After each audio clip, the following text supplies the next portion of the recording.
Voilà, après Étienne Chouard, militant politique, après Thierry Casanova, qui n'est pas uniquement qu'un fabricant de jus, ni un vendeur de coco, mais bien, vous l'avez déjà découvert comme nous, qui est un fort militant pour la santé et l'appropriation de sa santé. Et avec donc Étienne Chouard, militant politique, cette semaine, on va apprendre, on va savoir c'est quoi le bonheur pour Marion Kaplan. Alors Marion Kaplan, pour ceux qui ne suivent pas encore ou qui voudraient, mais qui ne suivent pas cette personne, elle est naturopathe, conseillère, conférencière dans le domaine bien sûr de l'alimentation, et une personne que je vous invite à découvrir, tout un personnage et toute une richesse à partager au niveau pour se retrouver la santé de notre corps. Voilà. Donc je vous souhaite bon visionnement, une bonne découverte du bonheur. C'est quoi le bonheur pour Marion Kaplan? Bonjour Marion. Bonjour Julien. Merci de m'accueillir chez toi. Je t'en prie, ça fait plaisir. C'est clair, ça fait un petit moment qu'on échange comme ça avec le temps. Et puis voilà, on se retrouve dans le sud de la France chez toi, ouais, pour un sujet qui nous passionne depuis quelques mois, qui est le bonheur. Et on se pose cette question, mais c'est quoi le bonheur pour nous? Et donc je suis venu te poser cette question. Alors justement, je ne me suis pas laissé influencer par ton site. Je n'ai pas regardé ce que disaient les autres. Et je me suis dit, tiens, drôle d'idée de poser une question pareille. Ouais. Parce que ce terme bonheur, je crois qu'on peut le mélanger avec plein de choses. Il suffit qu'on ait des petits plaisirs, qu'on ait un peu de joie, qu'on ait des moments de satisfaction pour l'associer au bonheur. Donc quand on dit « c'est quoi le bonheur pour toi ?», derrière la question, j'entends quelque chose qui dure, tu vois? Ouais. Et ça dure pas. Parce que la vie, c'est une succession de plaisirs, mais aussi de douleurs. C'est une succession de joie et de tristesse. C'est une succession de tout. D'ailleurs, le bonheur ne pourrait pas exister s'il n'y avait pas de malheur. Ouais. Hein? On a un ami qui nous dit ça aussi en interne. Ouais. Je suis d'accord. Parce que comment veux-tu... Bon, moi j'habite dans le sud de la France maintenant. C'est un choix que j'ai fait il y a une douzaine d'années. Parce que je souffrais d'être dans le nord de la France. Manque de soleil. Ah oui, clair. Et donc, toutes ces successions d'éléments qui vont contribuer à notre bien-être, c'est ça que j'appelle donc le bien-être, mais c'est pas le bonheur. Ça serait quoi, une succession de petites choses? Alors, pour moi, ouais. Le bonheur, c'est être complet. Ok. T'entends quoi par complet? Voilà. Donc, qu'est-ce que c'est qu'être complet? Finalement, on arrive sur Terre totalement incomplet. Bien sûr, on est complet dans nos organes, normalement, si nos parents ont bien travaillé, ils nous ont transmis leur génétique, mais on va dire qu'on, normalement, pour la plupart d'entre nous, on est complet avec nos 4 membres, on est normal. Et cette normalité va être confrontée à s'adapter. Ouais. À s'adapter déjà au lait maternel ou au lait industriel, à une alimentation qui peut ne plus être conforme avec notre biologie. Et on va avoir, puisque nos parents ce sont nos dieux, papa et maman ce sont nos dieux, ce sont nos modèles. Hein? Donc pour nous le bonheur c'est d'être avec nos parents qui, comme ce sont nos modèles, c'est eux qui nous rassurent et c'est eux qui vont imprimer sur notre vision nos codes de vie. Nos codes bien-être. Oh, t'auras un bonbon si tu manges tes épinards. Ou si tu es sage et que tu la fermes, eh bien, tu auras le bonheur que ta mère ou ton père te donne un sourire. Et si tu n'es pas gentil et que tu n'es pas sage, eh ben, on va te donner la fessée, ou on va te punir, ou on va t'enfermer dans ta chambre, etc. Donc tous ces plaisirs, des plaisirs, vont constituer peut-être des valeurs, des marquages, que de façon inconsciente, on va rechercher toute notre vie. Et toute notre vie, moi, bon, en tant que personne qui s'occupe des autres maintenant aussi, je m'aperçois qu'il y a des gens qui vont inconsciemment aller chercher leur malheur, parce qu'ils ont connu que ça. Mais est-ce que tu crois pas que c'est un peu lié aussi au conditionnement sociétal? Mais il y a tout. Ouais. Alors si on peut ouvrir une parenthèse de ce conditionnement sociétal, moi je suis née en 56, donc la télé est arrivée très peu de temps après mon apparition sur Terre, et ça a changé beaucoup de choses dans notre vision. Et ce que je trouve aberrant aujourd'hui pour les enfants qui naissent dans les années 2000 et même après, c'est que quand on voit le cinéma qui nous est proposé, même les dessins animés, mais c'est catastrophique.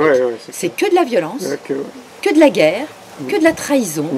Il y a très peu de choses finalement de bienveillance comme dans Walt Disney. Walt Disney n'aimait pas les chats. Tous ces chats avaient toujours un air diabolique, mais à part ces chats, il y avait toujours, on se transforme, on est bienveillant, si on travaille bien pour être dans l'altruisme, ben on va être récompensé. Mais moi, maintenant, qu'est-ce que je fais? Je regarde les comédies musicales des années 40, je regarde les dessins animés, des fois sur Gulli, il y a des super films. J'aurais un plaisir à regarder des films comme Billy Elliot ou comme... je suis d'accord. Comment il s'appelait, Rush, Auguste Rush, je ne sais pas si vous avez vu ce film. Ça me parle. Merveille. C'est un gamin qui est à la DAS, qui est dans un orphelinat. Et il dit, je sais que mes parents sont toujours là. Il ne sait pas qui sont ses parents. Je vais suivre la musique. Et il part de l'orphelinat et il va selon la musique. C'est un film fantastique. C'est sympa, Auguste Rush, mais à voir absolument. Il y a aussi... pour un monde meilleur, je ne sais pas si tu l'as vu. Si, ça me parle. Hein, c'est le gamin, son professeur lui dit à la classe de CM2, je crois en gros, bon écoutez, là, je vais vous demander un exercice, mais c'est un exercice où il va falloir que vous fassiez des choses personnelles et il faut vous engager dedans et je ne veux pas des trucs théoriques, je veux vraiment quelque chose qui change quelque chose.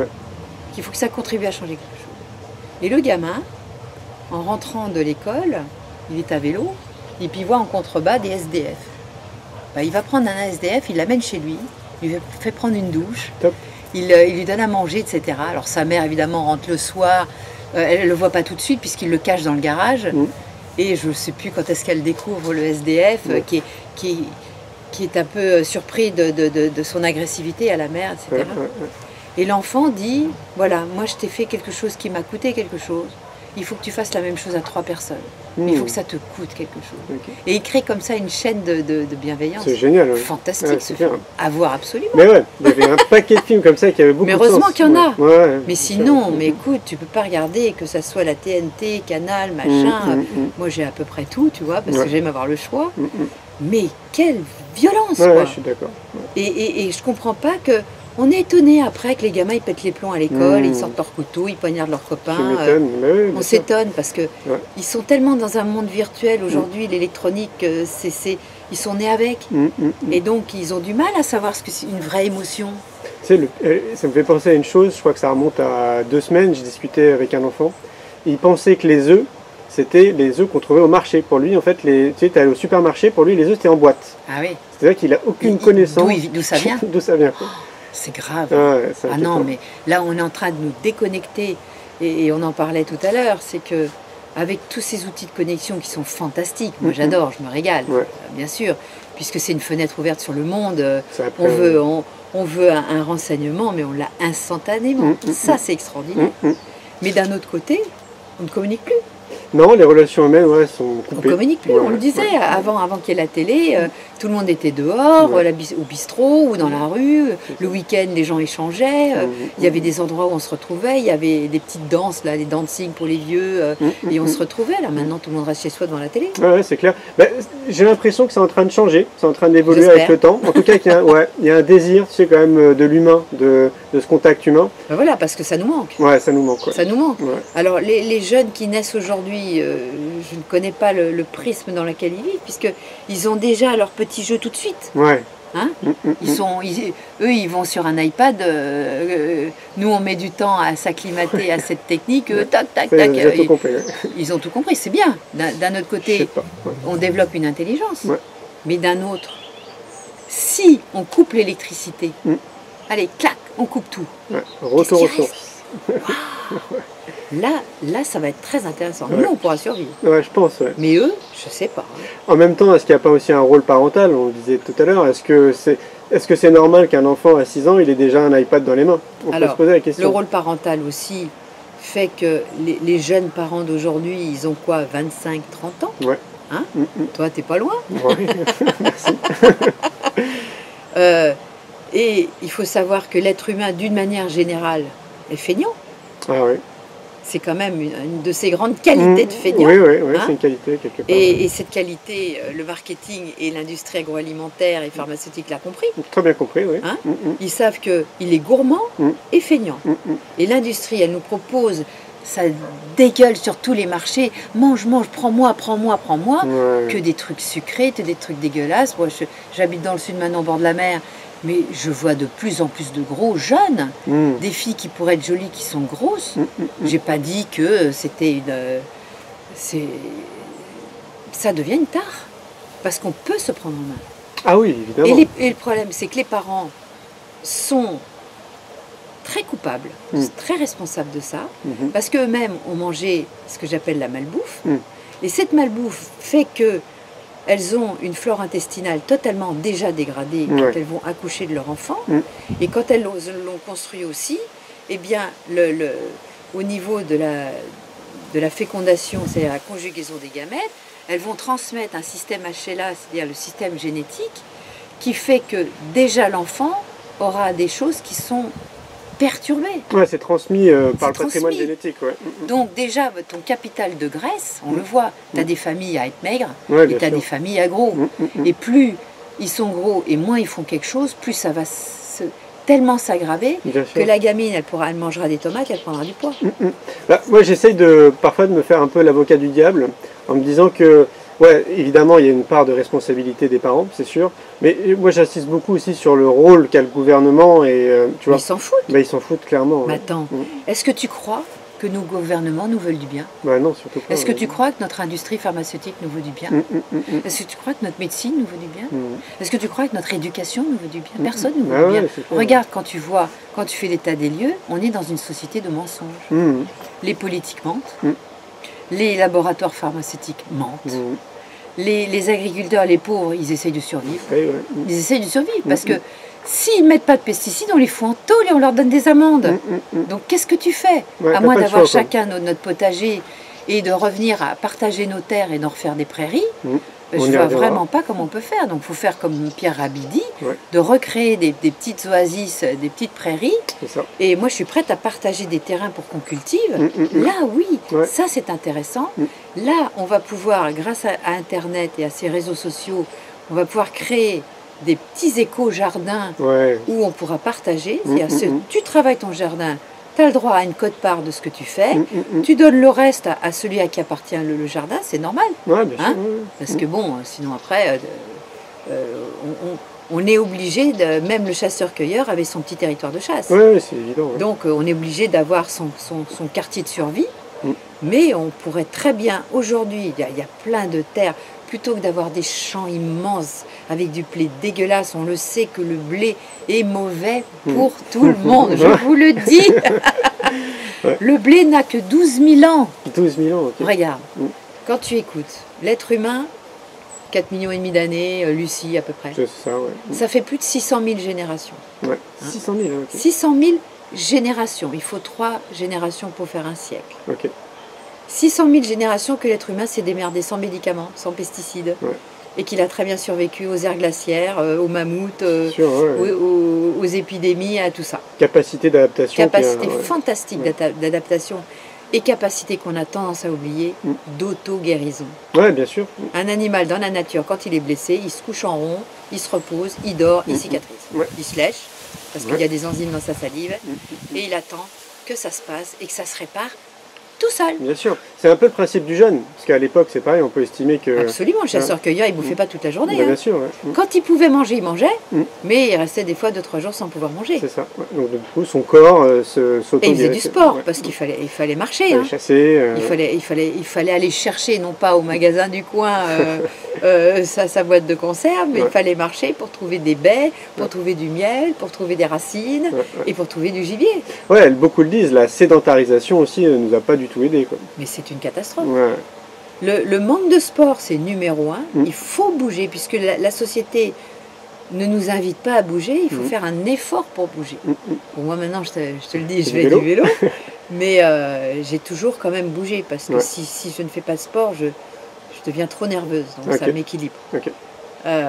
Mais c'est pas parce qu'on fait du sport qu'il faut manger plus. Évidemment. Nous, on ne mange pas plus. Hein. Non, Et quand je dis, moi, le matin, je fais un genre de smoothie comme toi, où je prends du lait de coco, que je mixe avec une banane, des fois avec un autre fruit, en ce moment, c'est les kakis. Je prends une soupe d'huile de lin ou d'huile de noix. Et je mixe tout ça et je mets des graines de lin, je mets des graines, des noix d'Amazonie, de macadamia, des choses comme ça, des baies de goji.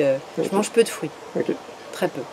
Parce que chez moi, je ne suis pas filiforme. Maintenant, j'ai trouvé un poids génial, je suis en équilibre.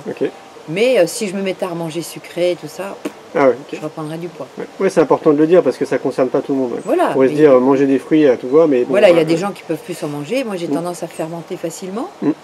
Donc à gonfler parce que je suis une ancienne constipée, maladie de Crohn, migraine, j'ai eu plein de trucs. C'est pour ça que je me suis mise dans l'alimentation.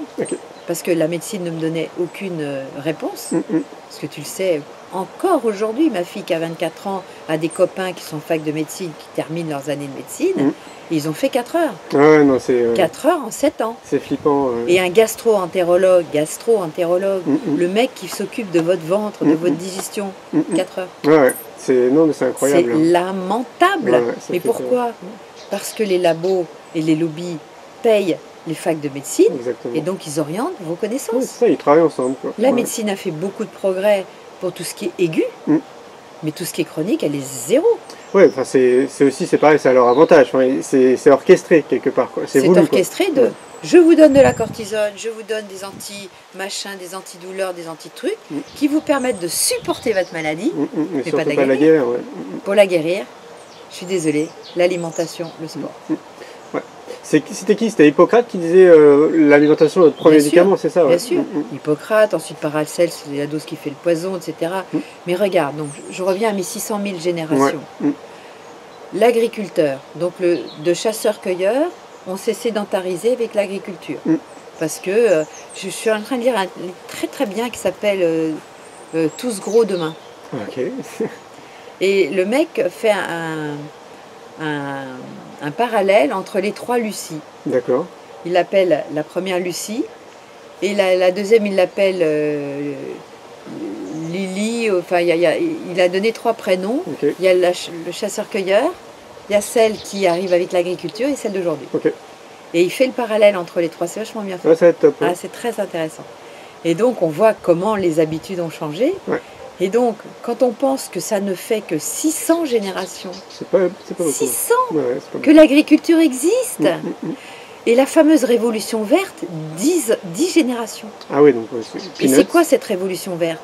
C'est finalement Monsieur Borloo, je crois, Borland, un nom comme ça, qui a, je dirais, c'est grâce à lui qu'on a pu mécaniser l'agriculture et mettre des engrais, etc., pour pouvoir nourrir plus de population, mais à quel prix? À quel prix? On a détruit la terre. Puisque ça fait que 600 générations qu'on est devenu agriculteur et qu'on mange des céréales. L'être humain n'est pas fait pour manger des céréales. Vous pourrez toujours, tous les véganes, machin, jetez-moi la pierre, allez-y, mais faites le test. Là, je vous le dis, parce que moi, je suis une végétalienne. J'étais végétalienne pendant 3 ans. Donc, quand je fais un test, je le fais à fond. Je ne suis pas là à être dans la théorie et à vous balancer la dernière théorie. Tu rentres dedans, quoi. Je rentre dedans, j'y vais. J'ai beaucoup aimé d'ailleurs. Mais j'ai repris du poids, mes migraines sont reparties. J'avais 8 sacs de tension, les cheveux qui tombent. J'ai dit hop, top, top, top, j'arrête. Temps d'arrêter. Voilà, c'était de 15 à 18 ans. D'accord. Mais on n'est pas fait pour manger du gluten. Ah non, on n'est pas fait pour manger des céréales en général. Mais alors le blé d'aujourd'hui, depuis 2 générations, 2 générations, disons 3, allez, on va pousser un peu plus loin. Depuis 3 générations, ils l'ont hybridé. C'est-à-dire qu'ils ont fait des rétrocroisements en prenant un blé de machin de là qui supporte la sécheresse, un autre qui a une tige plus courte, comme ça, quand il y a des orages et il n'est pas couché. Et puis celui-là, il a plus d'amidon, alors on va le bidouiller. Et on a fait, comme dirait Julien Vénesson, des franken-blés. Il y a des blés qui n'ont plus rien à voir avec la nature, rien à voir avec le petit épeautre, mais moi, je te dis, je bannis toutes les céréales. Ça m'arrive de manger du sarrasin quand j'ai envie de manger une crêpe au sarrasin. Je mange plus de pain non plus. Mais ça, c'est moi perso. J'ai trouvé mon équilibre comme ça. Il y a des gens, si ça leur convient, s'ils n'ont pas de ballonnement, s'ils ne sont pas fatigués, ils peuvent en manger un peu. Mais ça ne devrait pas être la base de leur alimentation. Ouais. On nous a trompés avec cette histoire de pyramide alimentaire où ils mettent presque les céréales en bas. Ouais, ça va pas, c'est pas juste. Mm. On devrait manger beaucoup de végétaux, ça oui. Ouais. Beaucoup de légumes, des salades, des légumes, du verre, des choses comme ça. Très très peu d'amidon. La pomme de terre, c'était pour les cochons et c'est pas pour rien. Okay. De la patate douce, oui. Okay. Mais je regardais sur la 5 là, une émission là, qui était ce week-end sur les chasseurs-cueilleurs aujourd'hui au Brésil, en Amazonie. Il y a encore 2-3 tribus chasseurs-cueilleurs. Et ce qui est drôle, c'est que ceux qui étaient vraiment chasseurs-cueilleurs, ils étaient très fins, mais très très fins, magnifiques. Et ceux qui étaient plus sédentarisés, qui bouffaient du manioc, ils étaient gros. Comme par hasard. Parce qu'il ne faut pas que vous croyiez qu'en mangeant plus de gluten, bien sûr, vous irez mieux, parce que c'est une molécule, si elle n'est pas fragmentée, elle passe dans le flux sanguin sans être fragmentée, et là, elle va jusqu'au cerveau, elle peut rendre fou. Mais, donc, c'est une toxine de moins quand on ne mange pas de blé. Mais les amidons en général, que ce soit la pomme de terre, le manioc, le riz, toutes ces céréales, si on ne fait pas beaucoup de sport, eh bien, l'être humain, depuis 600 000 générations, il est habitué à ce que, dès qu'il a à bouffer, il prend pour brûler tout de suite, si je te demande de courir ou de faire du vélo ou de faire du sport, du tennis, machin, je le brûle, mais je vais engranger le reste dans mes réserves, parce qu'il faut que je fasse des réserves, parce que c'est ma survie, c'est d'avoir des réserves. Donc d'avoir un peu de graisse, bien sûr, c'est important. Bien sûr. Et donc, en permanence, il y a ce jeu de insuline-glucagon qui fait que j'engrange, mais dès que j'ai fini de brûler, que ce soit à travers le foie, le glycogène, ou à travers mes muscles, etc., j'ai brûlé les éléments pour me donner l'énergie, parce que tout se transforme en glucose de toute façon pour l'énergie, eh bien, c'est un flux permanent de graisses qui sortent de ton organisme, qui sont brûlées pour te donner de l'énergie. Mais si tu bouffes toute la journée, si tu manges des aliments beaucoup trop glucidiques, donc on parle d'index glycémique aujourd'hui, et c'est plus intelligent, parce qu'avant on parlait sucre rapide, sucre lent, c'était totalement débile. On est revenu là-dessus, et on parle d'index glycémique et de charge glycémique. Et donc si vous êtes des gens sédentaires, vous ne devriez pas en manger du tout. Parce que vous ne brûlez pas. C'est ça. Vous allez brûler juste ce qu'il faut pour la journée, pour respirer, et aller de votre bureau à votre voiture, et de votre voiture à votre salon, et de votre salon à votre lit. Et ce qui est le cas de beaucoup de personnes âgées qui petit à petit ne font plus d'exercice et finissent par s'atrophier, devenir Alzheimer, Parkinson, ou à rentrer dans les pathologies auto-immunes. On en revient toujours à la même chose, c'est aussi encore une question d'éducation, que ce soit l'éducation nationale. Mais j'ai pas été éduquée comme ça, moi. Moi, j'ai été éduquée aux pâtisseries, à la crème fraîche, à une alimentation extrêmement riche. C'est pour ça que j'avais des problèmes de santé. Donc tu as eu une prise de conscience à un moment donné. Très tôt. Moi, déjà, à 10 ans et demi, j'ai failli crever d'une péritonite aiguë. J'étais insortable en bagnole tellement j'avais mal au cœur. Et à l'adolescence, quand j'ai pris du poids, là c'était la gamine qui se trouvait plutôt mignonne et qui commençait à être bouboule. Et qui s'est dit, oh là, j'ai rencontré un végétalien que j'ai écouté, j'aurais pu ne pas l'écouter. Donc il m'a dit, Marion, t'es mignonne, tu peux pas rester comme ça. Il faut pas que t'arrêtes, quoi. C'est là où j'ai fait un jeûne de 10 jours. Et je me sentais tellement bien que j'avais plus envie de remanger, d'ailleurs. J'imagine.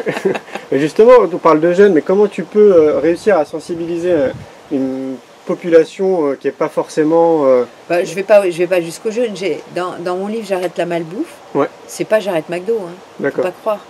J'arrête la malbouffe, c'est justement j'arrête les céréales, j'arrête les aliments qui me font du mal. Je commence à devenir un peu plus intelligent par rapport à ces prises alimentaires et par rapport à ce que ça fait, et j'explique étape par étape sur 21 jours. Tu te responsabilises, quoi. Voilà, donc je responsabilise les gens, après ils font leur choix. C'est comme quand on marque fumez-tu de plus en plus gros sur les paquets de cigarettes, ça n'empêche pas les gens de fumer. Non, c'est sûr. Donc, je sais bien que la politique de prévention, tout le monde s'en fout. Et comme l'industrie, elle est là, elle te propose des trucs. Ah, c'est bon, la petite boisson qui pique et qui est marron. Ah, c'est trop bon. Et puis, même les trucs là qui se font rapidement. Moi, je ne citerai pas de marque, j'ai pas envie d'avoir des procès. Bon, moi, j'en ai mangé qu'une fois, j'étais malade. Donc, j'ai la chance d'être malade tout de suite dès que ça va pas. Alors là, comme ça, c'est nickel. Mais il y en a qui sont pas malades, qui trouvent ça très très bon. Et c'est vrai qu'ils le digèrent. Mais j'arrête pas de répéter, c'est pas parce que tu le digères que tu le tolères.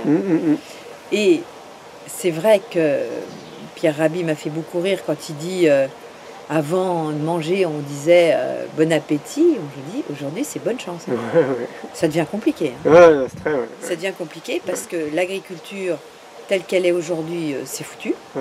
Il faut vraiment que vous trouviez des petits agriculteurs locaux qui ont un petit peu de terre à eux et qui font leurs produits bio. C'est ça, pour avoir des viandes, je vous conseille de boycotter toutes les viandes de supermarché. Toutes les viandes de supermarché. Attends, je vais l'arrêter. Parce que les viandes de supermarché, c'est forcément de la viande industrialisée. C'est forcément des bêtes qui ont souffert, qui sont très très mal élevées. L'histoire du plateau des 1000 vaches, c'est une honte. Donc si vous, consommateurs, vous ne boycottez pas ces viandes, s'il vous plaît, je vous en prie, faites-le, parce qu'ils continueront. Donc nous, en tout cas, en bon gaulois, en bon français, on devrait exiger des vaches qui ne sont allées qu'au pâturage. Bien sûr, Les vaches, elles doivent manger de l'herbe, pas des céréales. Les vaches ne sont pas faites pour manger du maïs, du soja et des céréales. Non, non, non. Elles sont faites pour manger du foin et de l'herbe. C'est tout. Les bactéries font le reste. Elles ont 5 panses parce que de l'herbe, elles convertissent avec leurs bactéries en protéines, en graisses, etc. C'est un animal extraordinaire. Donc si on élevait les bêtes comme il y a encore des éleveurs qui les élèvent dans le respect, dans des vrais pâturages, là vous pourriez consommer leur beurre, comme Gabory fait. Je lui fais de la pub parce qu'il fait un très bon beurre avec des vaches jerseyaises, qui sont des vaches bichonnées, qui ne sont qu'à l'herbage. Le beurre est jaune, mais jaune-orange, parce qu'il est très riche en vitamine A naturelle. Celui-là, il est bon. Même ces produits laitiers, si vous n'êtes pas intolérant, vous pouvez prendre ces produits laitiers-là. Quelque part, l'idéal, ce serait comme un retour aux sources à l'époque de nos parents, c'est d'avoir ton potager. Donc choisissez les gens qui travaillent bien et boycottez les autres. Ou tu as ton potager, tu as tes vaches, tu as tes moutons, tes chèvres. On est quand même un pays agricole. Et il y a quand même beaucoup de coopératives bio maintenant, de partout. Énormément. Il y a des paniers bio de partout. À Paris, il y a la ruche qui dit oui, qui s'organise. Il y a des paniers bio à Paris. Moi, je connais des gens. Vous tapez panier bio Paris, vous en avez partout. Faites-vous livrer. Oui, puis on le disait, pour ceux qui croient que c'est peut-être un peu plus cher que ce qu'on pourrait consommer dans un supermarché classique, finalement, non. Finalement, honnêtement, non.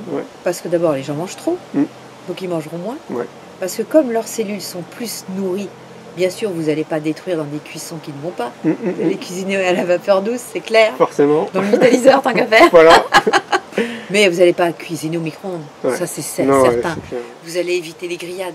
Parce qu'on le sait, c'est reconnu aujourd'hui qu'il y a des acroléines et il y a des benzopyrènes, enfin des espèces de goudrons qui sont toxiques pour vos muqueuses. Donc, on peut manger une grillade de temps en temps. Mais ça doit être... C'est ça, c'est une rareté. Au quotidien, la cuisine vapeur, les Chinois l'ont compris d'ailleurs depuis 6000 ans.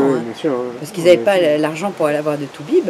Donc eux, ils ont compris que l'alimentation, c'était le premier médicament. C'est ça. Sauf qu'aujourd'hui, avec les frontières qui s'abaissent et avec finalement cette occidentalisation de leurs habitudes, vous allez voir, vous allez avoir des obèses chinois.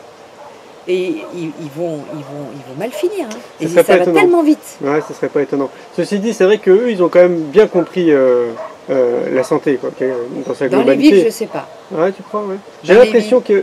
j'avais entendu dire, mais je crois que c'est une réalité, qu'ils vont voir un médecin que quand ils sont en bonne santé. Ouais, on peut peut-être parler au passé. Ah ouais? Ah d'accord. Ah, ils sont plus dans la prévention. Là, quand tu regardes, moi je suis allée en 89 en Chine. Ils étaient encore tous à vélo. Quand on voyait 3 bagnoles qui se battaient en duel. Ils étaient tous dans des petites baraques moches, on est d'accord, c'est pas un genre de tôle. Il y avait la télé dessus d'ailleurs, c'était marrant. Le plus bel immeuble, c'était un McDo. C'était le seul. Hein. Il y avait 2-3 gratte-ciel qui étaient des hôtels 4 étoiles. Tout le reste, il n'y avait rien. D'accord. Même pas le tout à l'égout. Hein. Là, tu y retournes. Je suis allée à Xi'an. Il n'y avait pas le tout à l'égout, ça puait la merde dans la rue. Et j'avais fait ma petite audite à l'époque justement sur la restauration. J'ai pris des photos que j'ai encore. Où il cuisinait dans des cuves vapeur en aluminium pourri. Il y avait de la viande qui décongelait sur le trottoir, dehors. Une hygiène, mon Dieu. Donc peut-être qu'ils ont fait des progrès en hygiène, mais il faut tellement qu'ils aillent vite parce que c'est des bosseurs les Chinois. Alors eux, le travail c'est une valeur. Nous en France c'est une punition, eux c'est une valeur. Donc, ils sont très courageux, très travailleurs, mais ils n'ont plus le temps. Donc, ils vont manger ce qu'on va leur offrir. Oui, ils vont rattraper tous les... Et comment regarder toutes les usines de viande où vous avez dû voir, moi je les partage sur mes réseaux sociaux, où on voit des pauvres poulets qui sont des êtres vivants, ramassés par des tracteurs j'ai vu en ça, toupie, et ils sont écrabouillés vite fait, quoi. Mais quelle horreur! Quelle horreur! Il faut qu'on boycotte des choses comme ça, on ne peut pas accepter ça. Je regarde, sachant qu'en plus on est quand même beaucoup plus nombreux que ce qu'on nous propose. Je m'entends, c'est-à-dire que la population à l'échelle planétaire, si on agit tous, on a une force qui est incomparable comparée aux politiques, au gouvernement, voilà, etc. Mais personne ne fait rien parce que, messieurs, mesdames, vous êtes tous feignants. Moi, je me lève, mais vous, levez-vous aussi. On est feignants et gourmands. Je dis, oh, après moi, le déluge. Ben, regardez, le déluge est en train d'arriver. Parce que les nanotoxiques sont dans vos assiettes. Vous avez qu'à écouter Roger Langlais, vous tapez France Culture, vous débrouillez pour trouver les infos. Moi, je l'ai mis sur mon Facebook. On voit que les pesticides sont en train de tuer nos abeilles, sont en train de tuer tout. C'est bien simple. Ça ne fait que même pas une génération et demie qu'on a pesticidé à mort la terre. Nos terres se meurent. Écoutez Claude Bourguignon, écoutez des gens comme ça. Si on aurait... Là, c'est même pas qu'il faut ralentir, il faut arrêter tout de suite. Il faut agir tout de suite. Parce que là, on est dans le Titanic qui va droit dans le mur. Alors ça, c'est le constat. Qu'est-ce qu'on pourrait faire à part boycotter? Chacun boycotte déjà. L'industrie agro, ils vont dire ouais, on va mettre des chômeurs. Au lieu de tout mécaniser et de mettre des robots à la place des êtres humains, on va retourner dans nos champs à échelle humaine. On va pouvoir s'organiser en coopérative. On va revenir à ce système un peu villageois où on est en éco-région et on ne mange pas à plus de 40 km de là où on habite. Et crois-moi que si tout le monde s'organisait comme ça, ça créerait de nouveaux emplois. Au lieu d'avoir des mecs qui sont RMI ou même dans la rue à rien faire, tiens, je te donne une bêche, il ne faut pas retourner la terre. Bon, il y a tout un truc, ça faut étudier Claude Bourguignon. On va plutôt faire de la permaculture et on a la possibilité de renchérir les sols en laissant les animaux aller dessus parce qu'un caca d'animal c'est un engrais naturel, en laissant pousser des orties, en mettant des purins, des choses comme ça. Comme à l'époque. Comme à l'époque. Pierre Rabhi propose des formations, il me semble, en agroécologie. Voilà, donc il y a des gens formidables qui proposent des formations. Allez-y. Alors ça c'est pour côté agriculture. Remarque, tu me diras, tout est rattaché à l'alimentation. C'est ça. On mange tous. Ce que je te disais, la terre c'est un vaste garde-manger où on va cultiver, élever pour être ensuite consommé, puis jeté et ensuite éliminer ses déchets.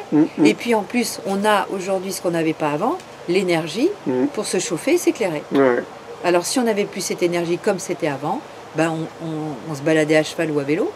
Ce serait super, non? C'est top, moi je suis pour. Moi je suis pour aussi. Moi je suis pour. Je vote pour. Je vote. Vélo, pas de problème. Tant pis, on n'aura plus internet, on se débrouillera, on ira de clocher en clocher. C'est ça, On fera repasser le tam-tam, on se remettra au on verra des pigeons voyageurs. Voilà, on reviendra à des choses plus écologiques, plus naturelles, plus temporaires, parce que moi je m'aperçois, parce que je suis pas née avec internet, regarde, internet, c'est depuis... Le internet efficace, c'est depuis 2003-2004. C'est ça. Ça n'a même pas 10 ans. Le I1 de la DSL, encore en 2002. On est en 2014. Donc, 10 ans, c'est quoi? C'est un claquement de doigts.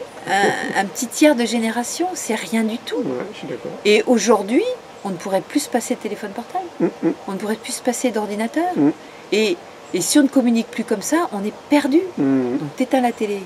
T'éteins ton ordi, t'éteins ton téléphone portable, tu vas un peu plus causer avec tes voisins. Plus en connexion avec ton environnement. Avec ton environnement. Les oiseaux vont peut-être revenir, parce qu'ici, je ne sais pas si tu vois, comme ils cultivent des fleurs, ils pesticident à mort. Ils tuent tout. Je crois que c'était Pierre Rabhi qui disait si on change l'agriculture, on change la planète. Bien sûr. C'est ça. Bien sûr. Là, je te dis, avec cette révolution verte, on s'est dit, ouais, il faut nourrir plus de monde. Mais c'est pas vrai, on nous a menti. On vous ment, ne les croyez pas. Ils ont voulu, regardez les champs, ils appartiennent à une poignée d'hommes. Une poignée qui nourrissent plein de monde. On appelle ça des lobbies. Et les lobbies ne veulent surtout pas qu'un champ de plusieurs hectares, écoute, franchement, si déjà tu as pour toi, 20 mètres carrés, ça suffit. Ouais, bien sûr. Pour ta famille. T'imagines ce que tu peux en faire là, comme potager? Ah oui, je sais pas. T'imagines un peu? Et on n'aurait pas besoin de mettre toutes ces saloperies de pesticides qui maintenant, comme c'est rentré dans les sous-sols, c'est rentré dans la nappe phréatique, on va mettre beaucoup de temps à dépolluer ça. Ouais, je pense aussi, ouais. Donc, ne croyez pas que c'est parce qu'on vous dit qu'on est plus nombreux qu'on n'aurait pas les moyens de payer. C'est bien de le dire. De nourrir tout le monde. Bien sûr qu'on peut nourrir tout le monde. Évidemment. Et c'est une organisation consciente que d'affamer une partie de la population. Parce qu'on sait très bien, l'Afrique s'est tapée d'une richesse extraordinaire, mais on les arme plutôt que de leur apprendre à cultiver. On préfère faire des guérillas parce que les richesses, qu'est-ce qui les prennent? Les Occidentaux. Évidemment. Et ça, je suis pas pour. Je suis d'accord. Hein, je suis plutôt contre. Alors on s'est éloigné du bonheur, mais... J'allais te dire, si on faisait un parallèle avec justement l'agriculture et l'alimentation, finalement c'est aussi proche, en tout cas de tendre vers le bonheur. Tu peux pas être heureux si tu es malade. Voilà, on est d'accord. Hein? Donc, pour accéder à ce bonheur, il faut déjà travailler sur ton bien-être. Parce que c'est un travail. C'est tellement facile de céder à un truc très simple, qui est bon au goût, et tu t'en fous ce qui se passe après. C'est trop facile. Donc le se bonheur, responsabiliser. Ça se mérite. Ça se mérite. C'est pas donné à... Moi, je suis là, c'est vrai. Je suis dans une maison qui est plutôt sympa. Je suis au bord de la mer. Merci, mon Dieu. Tous les jours, je dis merci. Merci, merci. C'est pas venu tout seul. Hein. Bah oui, j'imagine. Mais c'est pas ça qui m'apporte le bonheur. Ça m'apporte un bien-être. Moi, mon bonheur, c'est de transmettre. Mon bonheur, c'est d'apprendre et de transmettre ce que j'ai compris et de pouvoir contribuer au bonheur de l'autre. De faire en sorte que lui, il change. Et c'est pour ça qu'on est en train de créer des petites communautés grâce à Internet, c'est vrai. Merci Internet. Merci Internet, parce qu'au moins, il n'y a pas que du négatif dans ces... Et dans ces réseaux sociaux où il y a des gens qui disent « Ah non, moi Facebook, j'y vais pas, c'est que de la merde. Ouais, c'est vrai. » Mais non, ça peut être un outil fantastique. D'abord, pour faire un tam-tam, quand on a quelque chose d'important à dire ou une information qu'on n'aurait pas que tout le monde n'a pas forcément, clac, on le partage. Tu regardes pas. Mais au moins tu pourras pas dire que tu savais pas. Exactement. Parce que lire, ça demande du temps. Moi, je vais chiner des infos aux États-Unis, partout, un peu comme toi aussi. Et comme il faut que je passe par l'expérimentation, ça prend un peu de temps. Donc, pour vous dire après ce vers quoi il faut tendre, ça demande de la remise en question perso aussi. Parce qu'il y a des choses que je disais avant. Par exemple, pour le soja, je dirais faites gaffe. Faites gaffe vraiment, quoi. Et quand je vois qu'il y a des blogs où ils disent « Oh, le soja, c'est génial, c'est anticancéreux, etc. » Moi, je dis « Les mecs, faites gaffe parce que vous allez vous en mordre les doigts dans 10 ans d'avoir dit ça. Mais bon, on va les laisser faire. Chacun un livre. Mais on ne donne pas toutes les infos, vous comprenez. Puis moi, je l'ai testé sur mon ventre. Mon ventre, j'ai la chance d'avoir un truc alchimique incroyable. C'est d'avoir une telle sensibilité que je suis un peu le chasseur-cueilleur. Je suis obligée d'être... j'ai pas droit à l'erreur. D'accord, c'est vrai. Mais dès que je fais une erreur, paf, je prends le... D'accord. Donc, voilà. Donc ça nécessite d'être curieux quand même, comme tu le fais toi, d'aller chercher... Curieux et ouvert. Voilà. Curieux et ouvert, parce qu'on peut être curieux avec des convictions qui font que on oriente cette curiosité. Tu vois, si la curiosité ne parle pas forcément d'ouverture. C'est vrai. Hein Donc il y a une distinction à faire entre curiosité et ouverture. Si tu as les deux, c'est pas plus mal. Ah oui, c'est plutôt un gain. Et apprendre et avoir la modestie de se remettre en question. Parce qu'il y a des choses que j'ai dites que je ne dirai plus. Même Kousmine aujourd'hui remettrait certaines choses en question. Mais à l'époque où elle vivait, elle est morte en 92, elle avait déjà fait faire des bonds en avant extraordinaires. Et déjà, elle disait, tu te rends compte, elle disait dans les années 80 que c'était catastrophique l'alimentation, l'industrie avec les huiles raffinées. Mais aujourd'hui, c'est devenu une épidémie. Aujourd'hui, les maladies comme le diabète, demain, je te le prédis, sera la première maladie au monde. D'accord. Première. Après le stress tout compris entre insulinodépendants et non insulinodépendants. Non, à cause du blé, à cause des céréales, à cause du sucre. D'accord. Ah ouais, ça devient grave. C'est ça devient très grave. Vraiment, et le stress ne fait que mettre une petite louche de plus. Hein, évidemment. Donc on pourrait recommander un maximum à la population de faire du sport, de se responsabiliser sur l'alimentation et puis d'être curieux et ouvert pour aller chercher l'information. Voilà. Alors donc ce bien-être, une fois qu'on a le bien-être, on ne va pas rester béat avec son bien-être. Nous sommes des êtres de partage, de relation. Tout chez nous invite à la relation, que ce soit les pores de notre peau, les trous de nos yeux, de notre nez, nos oreilles. On est des trous, on est troués dans le relationnel. Que ce soit dans notre environnement, on est des êtres symbiotiques. Et donc, pour moi, le bonheur, c'est être synchronisé. Synchronisé. Avec son environnement, avec les autres. C'est-à-dire que, je ne sais pas si tu as déjà vécu ces choses-là, où tout est synchronicité. Oui, je le vis régulièrement en voyageant. C'est-à-dire que tu penses à un truc, ça se met en place, tac, tac, tac.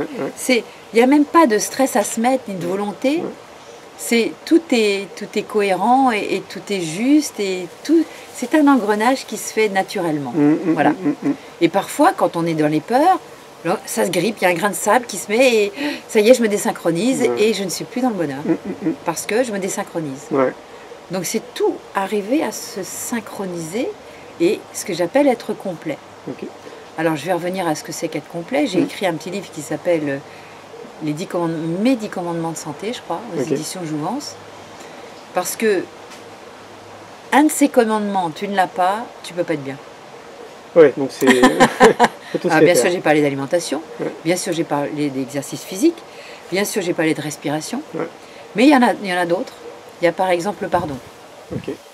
Parce que si tu vis en voulant à ton père ou à ta mère ou à ta soeur ou à ton patron ou à Pétaouchnok, machin, tu vis avec un lien avec cette personne, un lien de stress, un lien de rancœur qui ne peut pas t'amener au bien-être. C'est impossible. Donc pardonner, ça ne veut pas dire que je suis d'accord avec ce qui s'est passé. Ça ne veut pas dire que c'est OK. Ça veut dire simplement, je prends ma responsabilité dans ce qui m'est arrivé. J'accepte, je donne le droit à cette situation d'avoir existé. Ouais, c'est important. Et je passe à autre chose. Tu vois ? Et je me pardonne d'avoir été assez con pour en vouloir à l'autre ou à ma mère ou à mon père. Parce qu'il faut savoir, bon, ça a été mon cas, parce qu'on avance. C'est pour ça qu'on ne peut pas être heureux comme ça tout de suite. Non. Et dans la Bible, ils disent heureux les simples d'esprit. Mais pour arriver à être simple, il faut d'abord être compliqué. Pour arriver à se débarrasser d'un ego, il faut d'abord en avoir un. Parce que sinon, on ne peut pas s'en débarrasser. Donc, j'ai perdu le fil parce que j'avais un lien que je voulais faire. Un lien peut-être avec... on essayait d'expliquer que c'était... fallait faire du sport, fallait cultiver... Oui, mais le pardon, voilà. Les parents. Donc vous êtes issus, nous sommes issus de 100% l'ovule de notre mère. C'est pas la moitié d'un ovule, c'est un ovule complet, qui est d'ailleurs des plus grosses cellules. Et 100% du spermatozoïde de notre père. Donc nous sommes le répercuté de 100% papa, 100% maman. Donc si je rejette une partie de mon père ou de ma mère, si je le déteste, si je le juge, le critique et le rejette, c'est moi que je rejette. Donc au lieu de critiquer, ce que j'ai fait beaucoup, de votre père ou votre mère, moi maintenant je dis, merci de me montrer l'exemple qu'il ne faut pas suivre.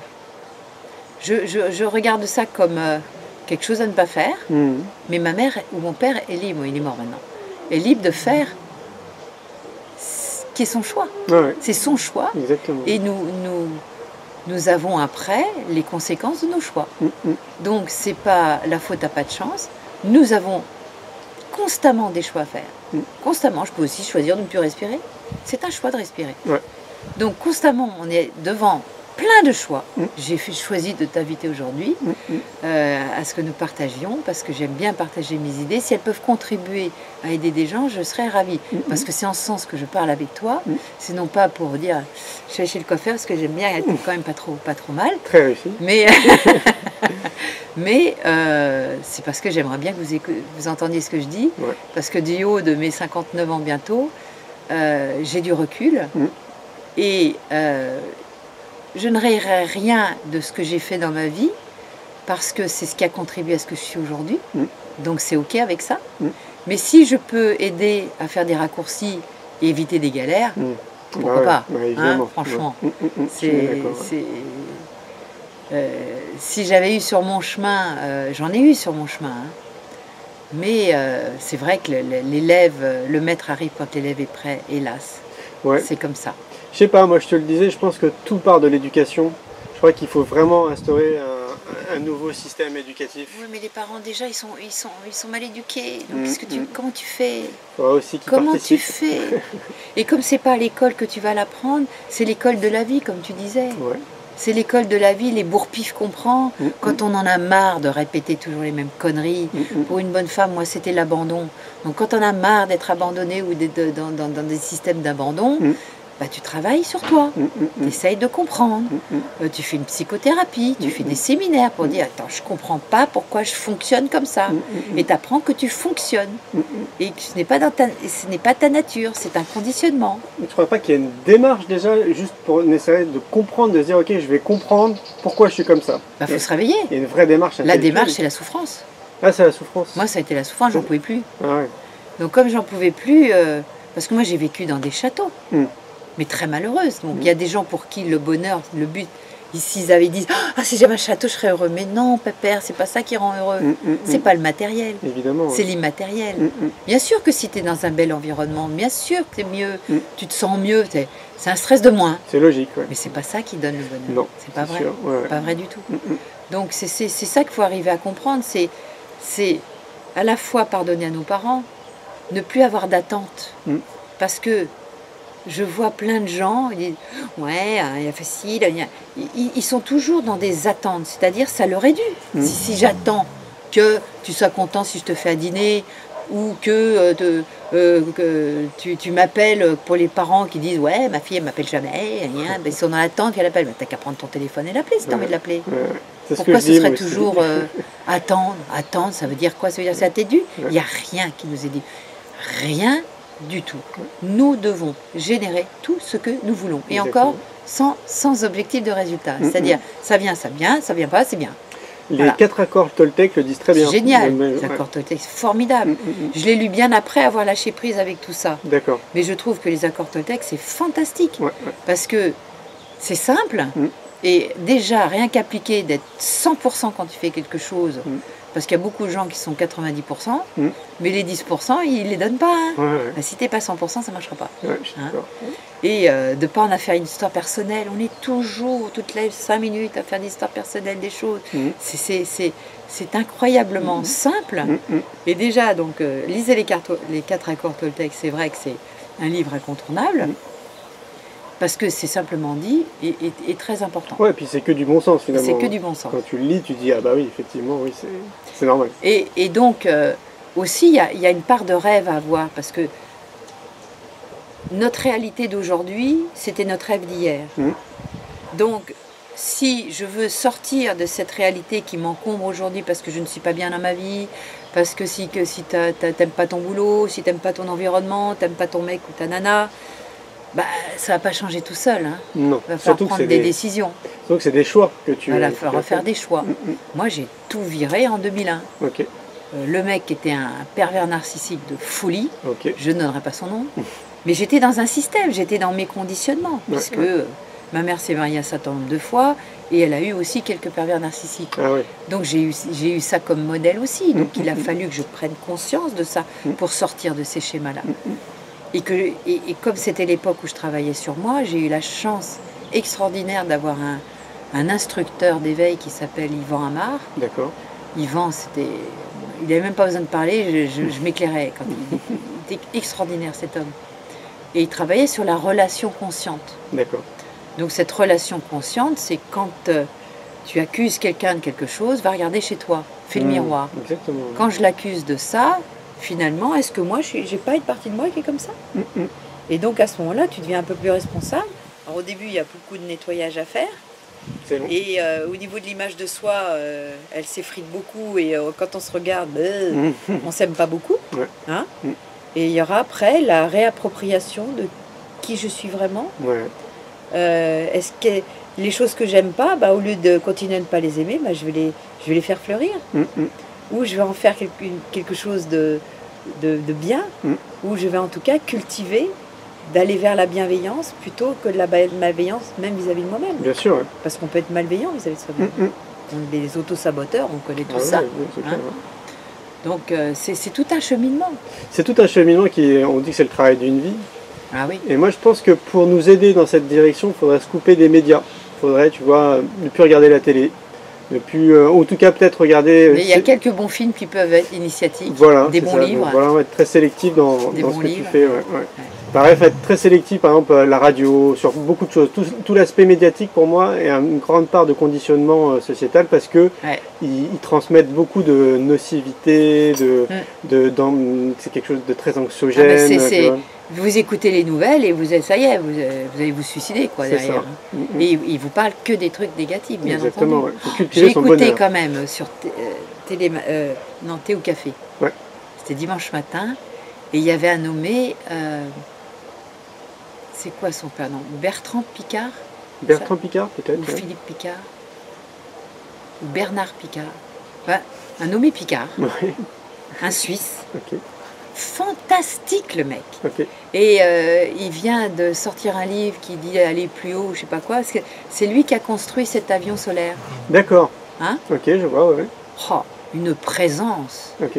Il est là, tu sens cet homme. Il est dans un ancrage. Un psychiatre. D'accord. Il est psychiatre. Et c'est un fou furieux, moi j'adore, ces aventuriers qui vont au bout de leurs rêves et qui les incarnent et qui incarnent ce qu'ils disent. Ça, c'est des gens comme ça, je l'inviterai à notre prochain congrès parce que ça me remplit de bien-être qu'il y ait des gens qui puissent communiquer cette réalité-là. Je suis d'accord. Et qui donnent envie. Là, ça vaut le coup d'avoir la télé quand tu vois des trucs comme ça. Sinon, vous le regardez en podcast. Hein. Mais c'est des aventuriers des temps modernes. Ah ouais. Bon, il y a des gens comme ça qui peuvent être un peu... On a besoin de modèles. On a besoin de guides, tous, puisque nos parents ne sont plus des guides, nos professeurs non plus, nos gouvernements non plus. Il faut qu'on trouve comme ça des personnes avec lesquelles on peut s'identifier, parce que c'est des sages. Et quand nos gouvernements seront gouvernés par des sages qu'on attend tous, quelle merveille! Mais quelle merveille! Tu as déjà été au Bhoutan? Non, je ne suis jamais allée dans ces pays lointains. Je suis allée un petit peu... le plus lointain que j'ai fait, c'est quoi? C'est Hong Kong. Hong Kong, ouais. Mais il y a très longtemps. Hein. Je dois dire que j'ai pas envie de voyager n'importe comment. D'accord.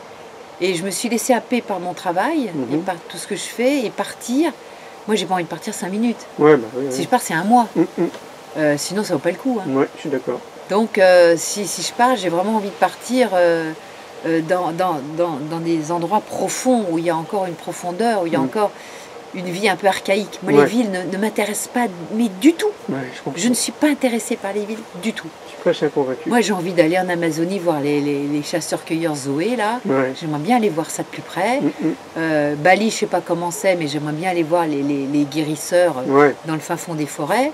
Alors, si toi, avec ton réseau social, tu peux m'organiser un truc comme ça, je le ferai. Avec grand plaisir. Ça m'intéresse.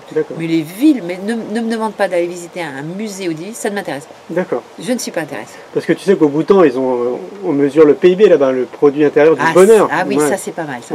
J'ai entendu parler de ça. D'ailleurs, on a des pistes pour aller l'interviewer, le roi du Bhoutan, figure-toi. Ah oui. Donc je pense que ça va être très intéressant. Ils ont mis en pratique quand même tu vois, toute une politique sur place qui est tournée autour du bonheur et du bien-être de l'individu. Donc c'est un vrai exemple pour l'ensemble des pays. Mais les Amish sont un petit peu comme ça, je crois. Oui, sûrement. Parce que je crois que moi, ma petite série que j'adorais, que j'adore toujours d'ailleurs, c'est La Petite Maison dans la Prairie. Moi, je pleure à chaque fois. Mais c'est fantastique parce que le village se réunit. Et pourquoi est-ce qu'on a fabriqué des villes, franchement? Parce que la révolution industrielle, 10 générations. Attends, qu'est-ce que je dis? 10, ça fait... Ouais. C'est à peu près ça. ça. C'est à peu près ça. La révolution industrielle, avant, on était à cheval. Hein. Il n'y avait pas la poste comme aujourd'hui, il n'y avait pas les avions, il n'y avait pas tout ça. C'est beaucoup, Donc, 10 générations, c'est que dalle. Donc, on pourrait très bien réinventer un être humain qui a sa temporalité. Parce qu'on a... Le temps n'existe plus. On l'a effacé. On l'a effacé. Il y a qu'on efface le temps avec les tâches ménagères, je suis d'accord. Là, on lave pas les couches toute la journée au lavoir, que les bonnes femmes ne sont pas là à laver toute la journée à faire la cuisine, ça je suis pour. Mais on peut très bien s'adapter à ce monde moderne et le réhumaniser. Tu as dit le bon mot, s'adapter, ouais. Je suis d'accord. Il faut s'adapter, on ne pourra pas revenir en arrière. Non, surtout pas. Mais les gens pourraient de nouveau déserter les villes, puisqu'il n'y a plus de boulot. Les mecs, il n'y a plus de boulot, vous pouvez être bac plus 25, il n'y a plus de boulot. Donc on vous met des robots à la place. À ma poste de Carqueiranne, ils ont foutu des robots de partout. Alors je leur ai dit, dites donc, et vous allez faire quoi pendant ce temps-là? Vous allez vous faire virer. Ils t'ont dit quoi? Mais non, on vous aide là, vous voyez, je vous aide à voir comment ça marche. Je dis, attends, si c'est pour montrer un robot, pour me montrer comment ça marche, autant que je le fasse directement avec vous. J'avoue. C'est ridicule. Donc, même, il y avait les pompistes avant. Moi, je suis pour le poissonneur des lilas. Ouais, c'était génial. Je suis pour les balayeurs. Je suis pour qu'on remette au goût du jour les petits travaux et les revaloriser le travail. Le travail est tellement mécanisé que l'être humain, c'est devenu un objet jetable. Tu veux pas du boulot, je t'en mets un autre. Et puis on s'en fout, te tue de toute façon. On tue tout le monde très facilement, alors, sous prétexte de religion, sous prétexte d'intégrisme. Il y a des intégrismes partout maintenant. Comme il n'y a plus de valeur. Intégrisme religieux, intégrisme alimentaire, avec les véganes, ceux qui bouffent du cru, tout ça. Comme les gens sont paumés, ben, ils y vont. Hein. Bien sûr. Mais la justesse est dans un certain équilibre et ne pas oublier nos origines. Moi, j'ai essayé d'être végane. Ça ne marche pas pour moi. Peut-être que ça marche pour certains. Hein. Faut tester. Faut tester, mais j'ai des gens qui viennent me voir en disant, écoutez, moi j'ai pris 20 kilos en buvant que des jus. Parce qu'ils boivent quoi? Surtout des fruits. Parce que le fruit, c'est sucré. Et ils se foutent en l'air leur pancréas. Ils avaient des pancréatites aiguës. Et puis, s'ils ont un code génétique à être diabétique, boum, ils se balancent diabétiques. Ouais, faut être à l'écoute de son corps. Attention, moi je bois des jus, bien sûr. T'as vu, on a pris carottes, pommes, fenouil. Là, j'ai pas de gingembre, mais sinon je m'appelle gingembre, citron, et tout comme ça. Je peux faire des jus d'épinards, des jus de machin. À l'extracteur. Voilà, c'est l'extracteur avec une vis sans fin. Donc il va très lentement, il écrase le c'est top, légume. Il est top. Celui-là, il est top. Est-ce que tu as une recette du bonheur? Non, est-ce que tu crois qu'il y a une recette? Non, parce que si tu disais qu'il y avait une recette du bonheur, ça voudrait dire que les 7 milliards d'individus, il y aurait accès. Donc, la recette, c'est travaille sur toi, c'est dégage-toi de tous tes conditionnements, sois toi, sois 100% toi, sois complet, sois responsable, sois 100% responsable. Et à ce moment-là, l'air que tu respires, tu pourras peut-être... Et ça sera ton air à toi et tu pourras commencer à mettre en place la vie que tu veux. Parce que c'est ça, être heureux, c'est être libre déjà aussi. Et je vois tellement de pays où si je parle comme ça, j'irai en prison ou je me ferai brûler ou lapider. C'est dramatique ça, ce manque de liberté que ces intégrismes amènent dans beaucoup de pays, ça je trouve ça grave. Je suis d'accord. Parce que l'être humain doit être un être libre. Oui, bien sûr. Libre et responsable. Parce que cette liberté, elle a un prix. Parce que si tu es libre mais que tu fais n'importe quoi, tu vas le payer très vite. Hein. Bien sûr. Mais si tu es libre et tu sais que chaque acte que tu fais va entraîner des conséquences. Donc déjà, il y a une première loi, si tu veux être heureux, anticipe. Parce que la vie, c'est des cycles. Ça monte, mais ça descend. Et il y a des gens qui croient que ça monte tout le temps. Ben non, ça monte pas tout le temps. Il y a des moments où tu es en pleine forme, il y a des moments où tu es fatigué. Il faut l'accepter. Il y a des moments où tu es fatigué, ben repose-toi. Et quand tu es en pleine forme, tu peux y aller. C'est ça. C'est ça. Mais les gens, ils veulent être top tout le temps. Ils veulent être dans leur sexualité top tout le temps. Le sommeil top tout le temps. Leur relation... Maintenant, c'est pas comme ça que ça marche. Il y a des jours bien et puis il y a des jours pas bien. C'est ça. C'est ça. Il y a des marées hautes et des marées basses. C'est comme ça. C'est un cycle. Ben oui. Il y a des tempêtes et puis il y a des jours comme ça. Il y a du soleil, il n'y a pas de vent. Fantastique. C'est vrai. Comme aujourd'hui. Comme aujourd'hui, super. Le soleil enfin, parce qu'on avait une petite entrée maritime et là, il est très beau. Super. Ben, merci beaucoup Marion pour cette interview. Je te dis à bientôt. Ben oui, à bientôt. Hein. Mais tu vas m'organiser un voyage. Évidemment, oui.